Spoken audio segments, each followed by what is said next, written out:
Kesempatan pagi ini di hari yang baru, di bulan yang baru, saat ini tanggal 1 hari ini, tidak terasa kita memasuki tanggal 1 di bulan April. Saya mau bicara tentang satu tema firman Allah yang saya berikan judul mujizat. Saya percaya bahwa Tuhan kita, Yesus Tuhan kita adalah Tuhan yang tetap mengerjakan mujizat. Bahkan saya secara pribadi, saya coba lepaskan, impartasikan kepada saudara apa yang ada dalam hati saya, apa yang ada dalam iman yang saya imani, saya percayai. Saya percaya dalam diri saya. Tahun 2023 ini bagi saya, bagi gereja kami, ini tahun mujizat yang besar yang Tuhan nyatakan. Berapa banyak saudara yang percaya, yang doa pagi saat ini kau mendengar firman Allah. Engkau yakin, engkau bisa mengimani. Terlepas dari apapun keberatan masalahmu, terlepas daripada kesulitanmu yang begitu rumit dan ruwet, gak ada jalan keluar. Tapi seberapa besar iman saudara pagi ini meyakini bahwa tahun ini tahun yang mendatangkan mujizat yang besar buat saudara. Kalau Anda yakin, punya iman, percaya bahwa tahun ini adalah tahun yang mendatangkan mujizat, sekarang juga Anda bisa refleksikan iman saudara, aplikasikan imanmu. Anda bisa mulai chatting sekarang, katakan, aku percaya tahun 2023 tahun mujizat besar bagi hidupku. Atau Anda bisa berkata, tahun mujizat yang besar bagi keluargaku, buat pekerjaanku, buat anak mantuku, cucuku. Silakan. Apa sih persoalannya? Di mana Anda butuh mujizat yang besar? Anda bisa tulis chatting. Aku percaya tahun ini 2023 tahun mujizat yang besar. Kenapa saya yakin tahun ini tahun mujizat yang besar? Sebab Tuhan kita besar. Segala yang diperbuat itu pasti besar, bukan hal yang remeh. Jarang-jarang saya bicara mujizat. Tapi pagi ini memang sengaja saya mau bicara tentang mujizat. Walaupun beberapa tema saya pernah bicara tentang mujizat pada saudara. Mari kita lihat satu ayat ini dalam Yohanes pasal 6 ayat 24 sampai 26. Ayat ini bicara tentang latar belakang mujizat. Nanti saya cerita sama saudara. Lihat Yohanes 6 ayat 24 sampai 26. Saya baca 24, ada 25, lalu 26-nya sama-sama saudara ya. Yohanes 6 ayat 24 begini kata firman Allah. Ketika orang banyak melihat bahwa Yesus tidak ada di situ dan murid-muridnya juga tidak, mereka naik ke perahu-perahu itu lalu berangkat ke Kapernaum untuk mencari Yesus. Lanjutkan 25, teruskan saudara. Ketika orang banyak menemukan Yesus di seberang laut itu, mereka berkata kepadanya, Rabi, bila manakah engkau tiba di sini? Ayat 26 saya baca, atau sama-sama kita baca 2 dan 3. Yesus menjawab mereka, aku berkata kepadamu, sesungguhnya kamu mencari aku bukan karena kamu telah melihat tanda-tanda, melainkan karena kamu telah makan roti itu dan kamu kenyang. Next, Anda lihat gambar berikutnya. Saya mau tunjukkan dari ayat yang barusan kita baca, Yohanes 6 ayat 24 sampai dengan ayat 26. Latar belakang dari kisah ini, ayat yang barusan kita baca, latar belakangnya adalah Yesus itu memberi makan 5.000 orang laki-laki bermodalkan 5 roti dan 2 ekor ikan. Selalu kalau saya bicara tentang mujizat Yesus, mujizat yang sangat besar ini, memberi makan 5.000 laki-laki, selalu saya ingat perkataan almarhum hambanya Pendeta Cho Yonggi berkata, itu bukan 5.000 saja. Karena belum terhitung anak-anak dan perempuan. Minimal kata almarhum Pendeta Cho Yonggi, itu minimal paling sedikit itu paling tidak 15.000 orang. Karena belum dihitung istri, wanita, belum dihitung anak. Padahal di zaman masa itu, ya, bahkan zamannya orang-orang tua kita saja, bandingkan apalagi di masa 2000 tahun yang lalu. Orang berkeluarga menikah kalau punya anak itu bukan satu kan, Anda tahu itu. Punya anak bukan 2, 3. Ada banyak di antara saudara yang umurnya di atas saya jauh, 60 tahun, 70 tahun. Seringkali kakak adik saudara kandung saudara 5 orang. Berapa Pak saudara kandungnya? 6 orang Pak Yohanes. Bapak berapa? 11 Pak. Hampir kayak kesebelasan sepak bola saudara. 12 Pak. Yakub itu anaknya 12. Ya, Bahkan ada banyak memang orang anaknya 9, 10, 12. Bayangkan kalau yang ada pada waktu itu bawa anaknya 5 orang. Berarti bukan 15.000. Saya setuju kata almarhum Pendeta Coyongi. Itu paling sedikit ya, itu 15.000 orang. Makanya saya katakan ini mujizat yang sangat besar. Ini mujizat yang sangat spektakuler. Yang hanya bermodalkan 5 ketol roti dan 2 ekor ikan gitu. Mereka makan sampai kenyang, bukan itu saja. Ada kelebihannya. Yesus kalau tolong kita, Yesus kalau memberkati kita selalu tidak pas. Nggak mungkin kurang kalau dia berkati kita, selalu lebih. Itu memang cara kerjanya Tuhan. Yesus kalau kerja memang begitu saudara. Selalu dia memberikan yang lebih. Dalam ayat ini lebih 12 bakul. Lebih 12 keranjang, bukan keranjang kerupuk kayak di rumah saudara. Ini keranjang yang besar saudara. Mengalami kelebihan kelimpahan yang luar biasa. Dan yang saya mau katakan sama saudara, saya cuma berandai-andai kalau kita seandainya ada di tengah-tengah mereka. Di tengah-tengah 5.000 orang laki-laki, perempuan dan anak-anak plus begitu. Saya mau tanya, kira-kira bagaimana ya sikap kita terhadap Yesus? Anda ngalami mujizat kayak 5.000 laki-laki ini. Ya, dari tidak ada apa-apa, dari kelaparan sekarang makan kenyang, bahkan ada surplusnya lebihnya. Kira-kira kalau kita ada di antara mereka mengalami mujizat yang tiada taranya itu, kita lihat mujizat yang wow mengagumkan. Kira-kira sikap kita, hati kita bagaimana perasaannya? Mungkin Anda berkata, senang Pak Yohanes, bahagia, sukacita. Saya mau tanya, apakah cukup Anda bersukacita? Apakah cukup Anda hanya senang gitu ya, mengalami mujizat? Coba kalau sekarang bandingkan Anda lagi kesulitan, keuangan, lalu Tuhan kasih berkat sama saudara. Saya mau tanya, apakah Anda hanya cukup sebatas, oh saya senang Pak, hore terima mujizat. Apakah Anda hanya senang, saya bahagia Pak. Apa hanya berhenti bahagia dan senang? Saya yakin di antara 5.000 laki-laki belum terhitung perempuan anak-anak. Saya yakin mereka bukan cuma senang. Memang ayatnya berkata begitu. Mereka bukan cuma bahagia pada titik di mana mereka mengalami mujizat yang tiada taranya, kelimpahan yang luar biasa itu. Mereka mulai tertarik untuk mencari Tuhan Yesus. Artinya mereka penasaran. Iya dong, masa kita ngalami pertolongan Tuhan, ngalami mujizat Tuhan hanya senang, hanya hore, haleluya. Saya suka cita ngalami pertolongan Tuhan. Apa Anda gak penasaran sama Tuhan Yesus? Hebat ya Tuhan bisa bikin mujizat. Ada apa enggak makin kagum dengan figur pribadinya Tuhan yang tolong saudara? Masa iya Anda cuma senang saja?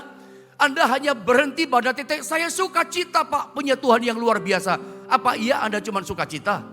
Apa Anda gak semakin penasaran sama Yesus? Apa Anda gak semakin tertarik kagum sama pribadinya? Sebab dalam cerita kisah ini pada titik di mana mereka mengalami mujizat Tuhan, mereka tertantang semakin tertarik. Karena memang begini ya, di masa itu maksud saya setiap orang yang dekat sama Yesus bagaikan dekat dengan namanya fasilitas. Sudah nangkap maksud saya ya?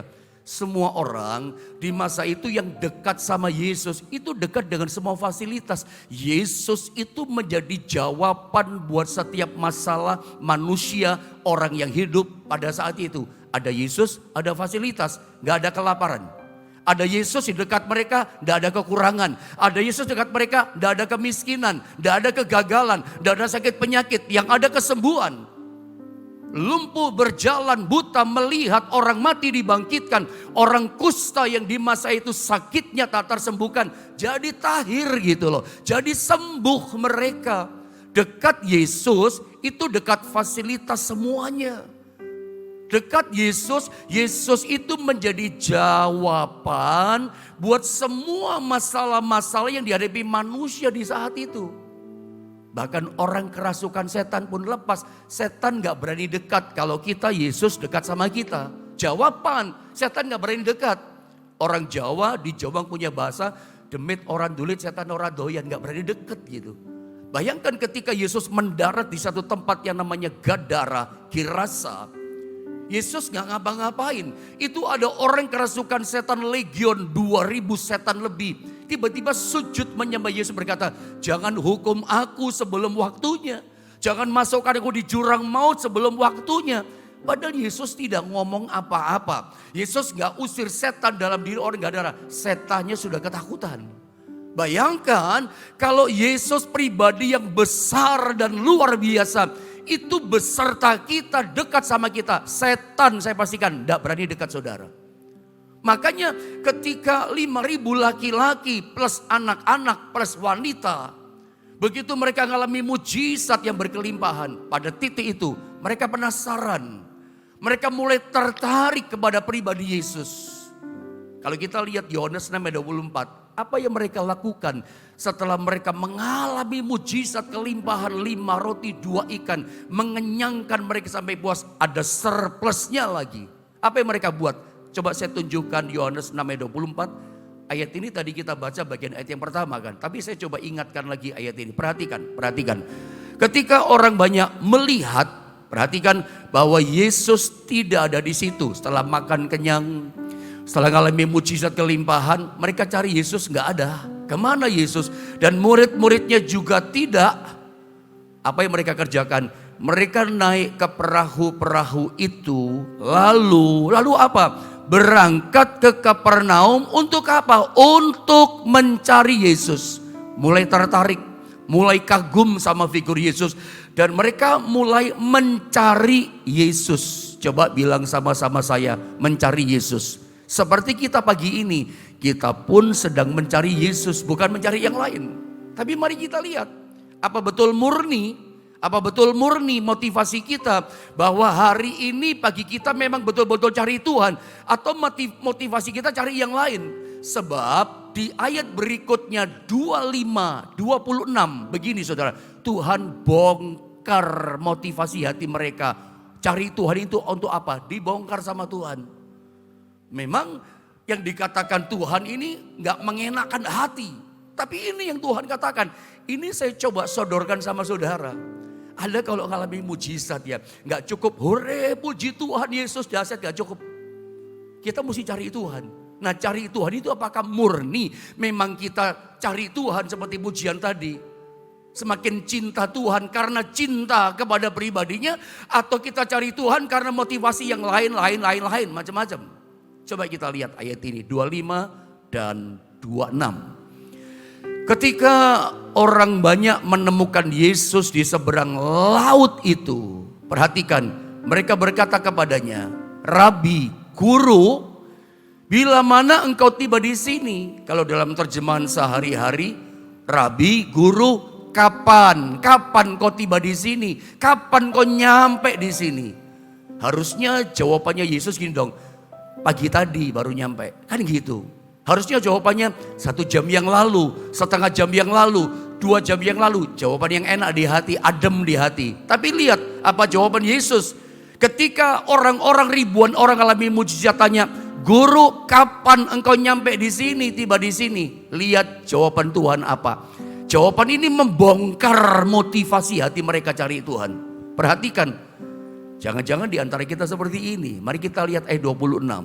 Yesus menjawab mereka, Aku berkata kepadamu, sesungguhnya, perhatikan, kamu mencari aku bukan karena kamu telah melihat tanda-tanda. Tanda-tanda dalam terjemahan King James Version disalin dengan kata the miracles. Anda tahu miracles? Mujizat. Kamu mencari aku bukan karena kamu telah melihat tanda-tanda, the miracles. Melainkan apa kata Tuhan? Karena kamu telah makan roti itu dan kamu kenyang. Mereka cari Tuhan, alasannya apa? Merasa kenyang. Coba perhatikan baik-baik. Ini bukan hal yang sepele. Kalimat teguran Tuhan, bongkar motivasi hati mereka cari Tuhan. Ini bukan hal yang remeh. Jangan-jangan motivasi ini penuh ada di hati kita. Cari Tuhan hanya karena rasa kenyang. Ini persoalan dengan saudara. Anda cari Tuhan, cinta sama Tuhan, atau hanya motivasi yang penting kenyang, rasa kenyang? Jawaban Tuhan tidak mengenakan hati. Kalau Anda ada dalam peristiwa itu, sepertinya jawabannya tidak nyambung. Jawabannya sepertinya tidak ngejawab pertanyaan mereka. Guru, kapan kau tiba di sini? Coba jawaban sini. Jawabannya Tuhan, kamu cari aku bukan karena tanda-tanda, bukan karena miracles yang aku buat. Kamu cari aku karena kamu telah makan roti dan kamu kenyang. Kamu cari aku hanya karena rasa kenyang perutmu. Nggak enak loh, menohok jawabannya, nyakitin hati. Tapi Tuhan memang seperti itu. Kalau pagi ini, kalau di saat itu Tuhan bongkar motivasi hati mereka cari Tuhan. Aku mencari engkau. Iya, tapi kamu mencari aku karena rasa kenyang perutmu. Coba kalau pagi ini seandainya, sementara kita dengar firman, sementara kita cari Tuhan Yesus dalam doa pagi lewat ibadah online di channel Anugerah, channel YouTube GSPD Philadelphia Jombang. Kita dibongkar motivasi hati kita cari Tuhan. Tuhan bongkar hati kita bahwa ternyata kalau kedapatan bahwa kita mencari Tuhan motivasi karena rasa kenyang. Kira-kira bagaimana perasaan saudara? Siap gak dibongkar perasaanmu? Mari pastikan murni pagi ini. Motivasi kita cari Tuhan itu karena kita cari pribadinya. Memang aku butuh engkau Tuhan, aku gak bisa lepas dari engkau. Setiap nafas, setiap langkah hidupku aku butuh engkau. Kau sumber kehidupanku. Aku mesti melekat bergantung padamu Tuhan. Bukan sekedar yang penting kenyang. Hanya rasa kenyang saja. Kebutuhan daging. Bukan karena hanya kita butuh persoalan ditolong. Biarlah kita cari Tuhan murni, kita cari pribadinya. Saya suka pakai istilah. Anda kalau cari Tuhan jangan cari tangannya. Tangan bicara perbuatannya. Tapi cari hatinya. Tahu cari hati? Seorang anak kalau bisa ngerti hati bapaknya. Ya bisa cari hati bapaknya. Ngerti hati bapaknya. Oh yang bapak punya dikasih. Anak gak minta dikasih sama bapak. Nih buat kamu, nih buat kamu. Saya percaya kalau Anda bisa cari hati bapak kita. Hati Yesus Tuhan kita. Anda gak minta, Tuhan kasih. Tuhan memberi lebih dari yang Anda doakan. Tuhan memberi lebih dari yang Anda minta. Bagaimana caranya? Ngerti rahasia hati Tuhan. Saya banyak sekali mengajar saudara tentang rahasia hati Tuhan. Rahasia hati saya banyak mengajar. Anda masih ingat kan saya banyak mengajarkan tentang rahasia hati. Rahasia hati. Rahasia hati Bapa. Cari hatinya Tuhan. Kalau Anda ngerti hatinya Tuhan, dapat hatinya Tuhan. Gak usah khawatir deh, gak usah takut deh, gak usah cemas ya tahun 2023. Tahun mujizat yang besar pasti terjadi sama saudara. Yang dikejar bukan mujizatnya loh, Yesusnya kita kejar. Motivasi mencarinya jangan salah, jangan karena rasa kenyang. Saya tertarik dengan kata tanda-tanda. Coba saya ingin ulang sedikit ayat 27, 26 tadi. Yesus menjawab mereka, lihat ini. Aku berkata kepadamu sesungguhnya kamu mencari aku bukan karena kamu telah melihat tanda-tanda. Coba bilang sama-sama saya tanda-tanda. Apa sih tanda-tanda yang dimaksudkan sama Yesus di sini? Kamu mencari aku bukan karena kamu telah melihat tanda-tanda. Apa maksudnya tanda-tanda yang dimaksudkan Tuhan? Tapi kamu cari aku karena rasa kenyang. Makan roti kamu kenyang. Kamu gak cari tanda-tanda. Apa sih tanda-tanda di sini? Coba kita lihat gambar ini. Ternyata ketika saya coba selidiki, saya pelajari. Kata tanda-tanda dalam KBBI, Kamus Besar Bahasa Indonesia. Kata tanda-tanda itu ternyata diartikan ada banyak arti. Kata tanda-tanda dalam KBBI. Tapi salah satu artinya yang saya ambil adalah petunjuk. Jadi kalau dalam bahasa Inggris tadi saya katakan tanda-tanda itu adalah miracles, mujizat. Atau bisa dikatakan keajaiban dari Tuhan. Jadi mujizat atau tanda-tanda atau keajaiban itu ternyata dalam KBBI diartikan adalah petunjuk. Ini menarik loh bagi saya. Saya sangat tertarik dengan kata tanda-tanda yang bahasa Inggris katakan miracles, mujizat. Ternyata dalam Kamus Besar Bahasa Indonesia diartikan petunjuk. Jadi ternyata begini, perhatikan kalimat di bawahnya. Tujuan Tuhan mengadakan miracles, mujizat. Itu adalah sebagai tanda dari Tuhan, sebagai petunjuk. Jadi kalau pagi ini Saudara sakit disembuhkan. Engkau yang lemah badanmu karena sakit jadi kuat. Engkau yang tertutup jalanmu dibuka sama Tuhan. Engkau yang kekurangan diberkati sama Tuhan. Tuhan kasih mujizat, itu mujizat dalam hidupmu. Dan Anda mesti ngerti tujuan Tuhan kasih mujizat sama saudara.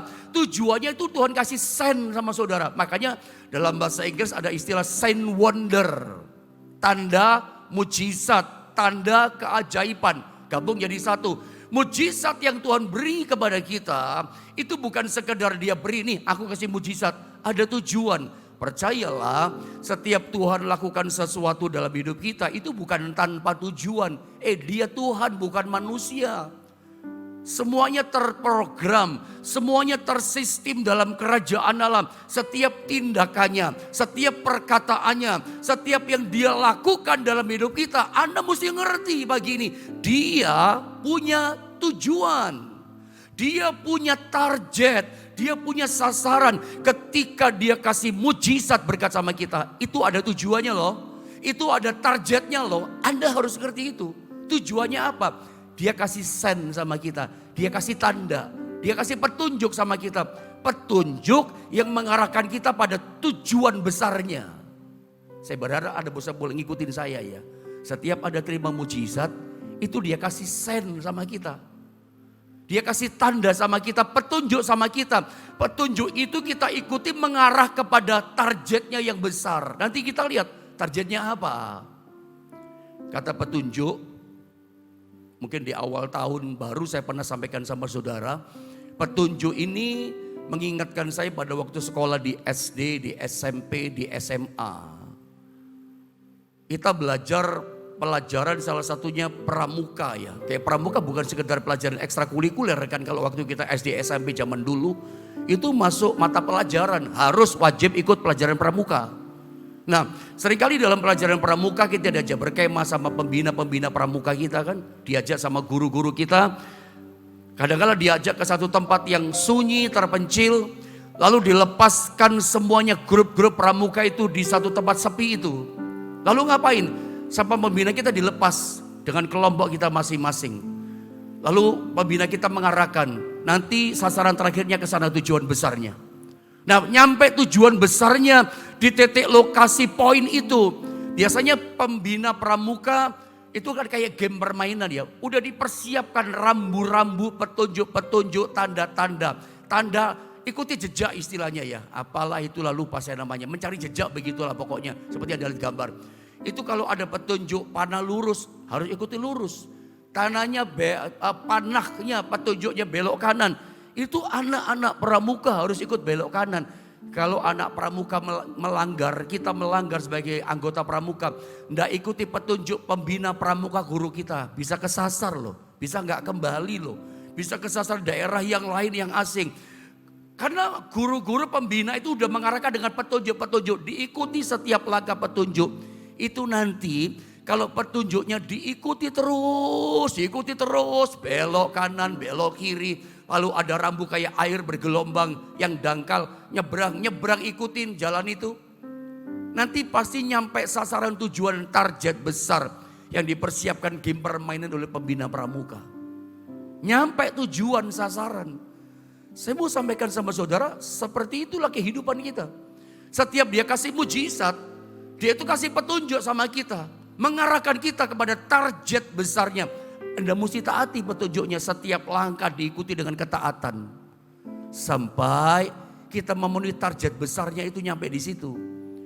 Atau saya kasih gambaran sama saudara. Saya kasih gambar cek rekening di bank, ini ATM. Ya kalau zaman sekarang memang kita bisa pakai mobil banking di handphone kita. Nggak usah repot-repot ke ATM saudara ya. Tapi kalau ngambil uang mesti ke ATM kan. Tapi ini maksudnya cek. Cek itu bisa pakai mobil banking sekarang. Nggak usah repot-repot datang ke ATM-ATM yang ada di lokasi di kota saudara.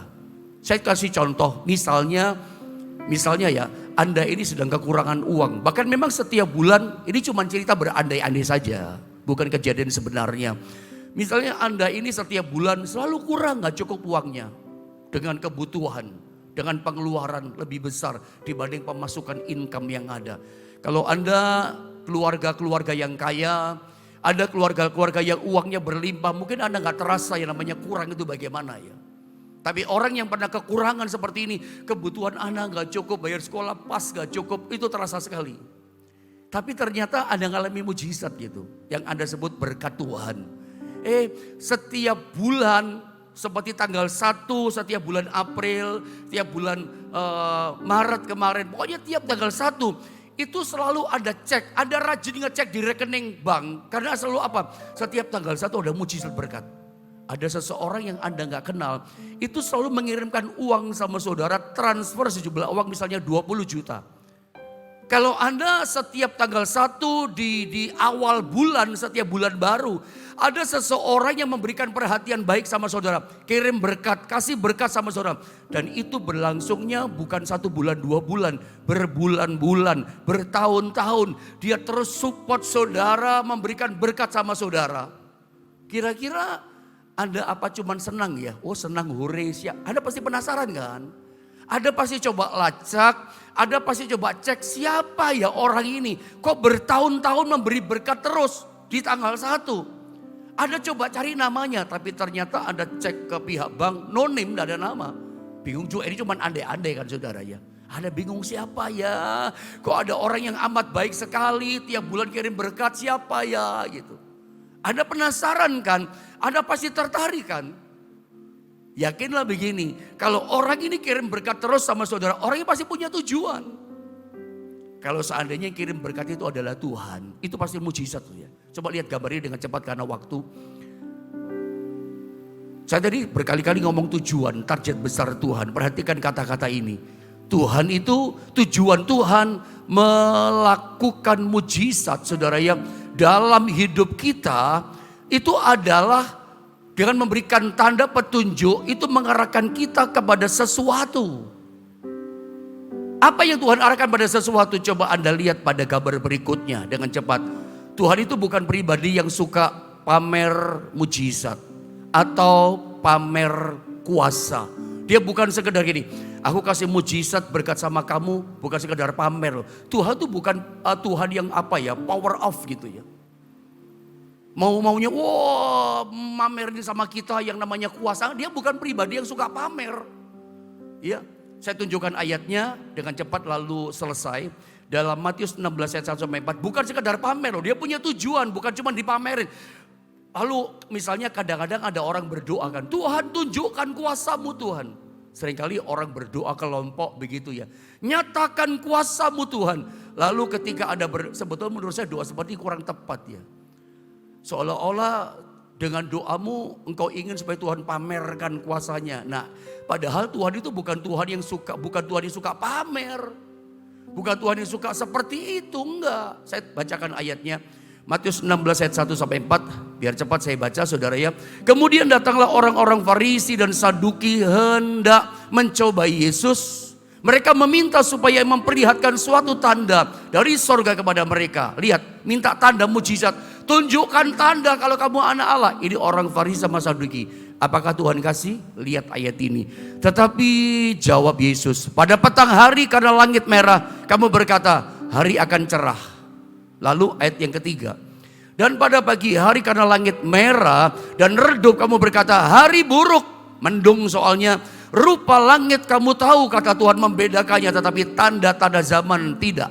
Lihat ayat 4. Angkatan yang jahat dan tidak setia ini. Anda setia gak sama Tuhan?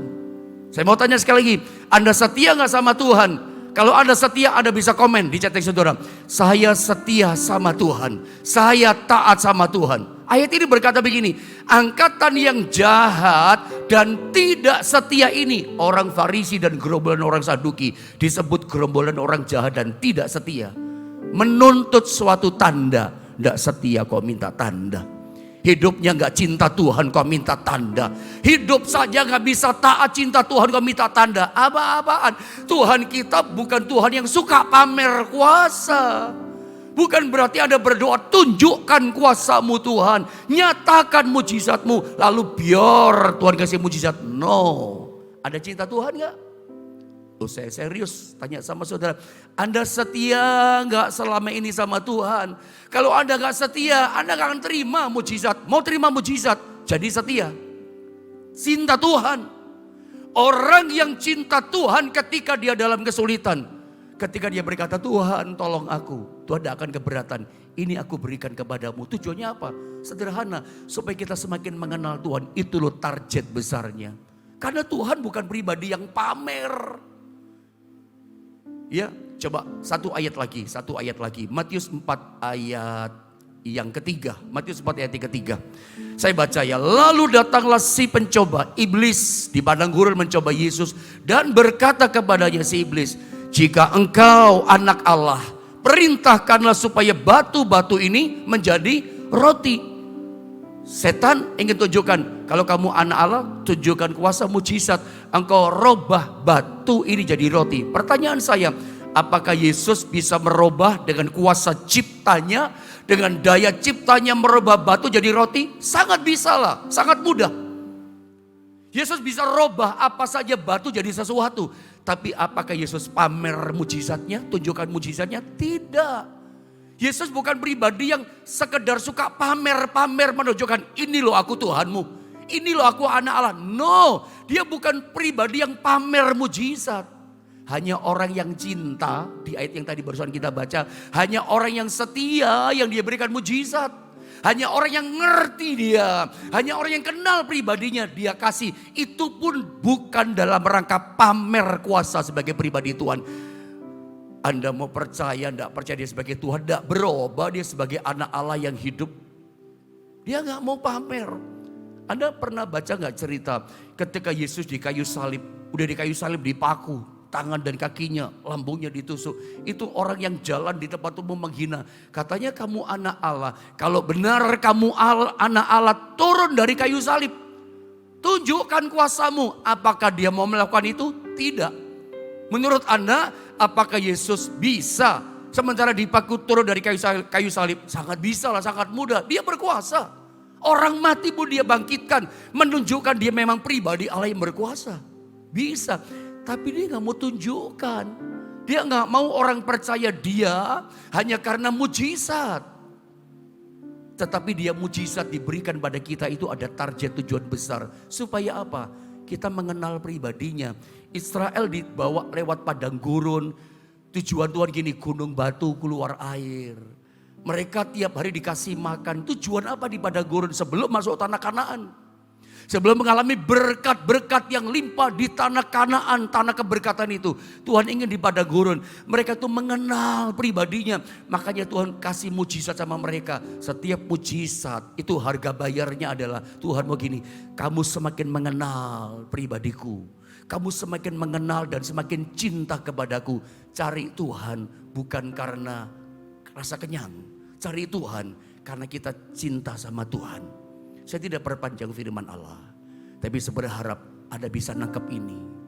Tuhan bukan suka pamer-pamer. Jadi kalau Anda cinta Tuhan, setia sama Tuhan. 2023 makin cinta Tuhan. Makin hari makin mengasihi Tuhan. Sebelum saya berdoa, Anda bisa chatting sekarang juga. Katakan, aku mau makin hari makin cinta Tuhan. Tambah hari, tambah mengasihi Tuhan. Anda bisa chatting. Dan saya rindu. Itu yang terjadi menjadi realita dalam kehidupan setiap saudara.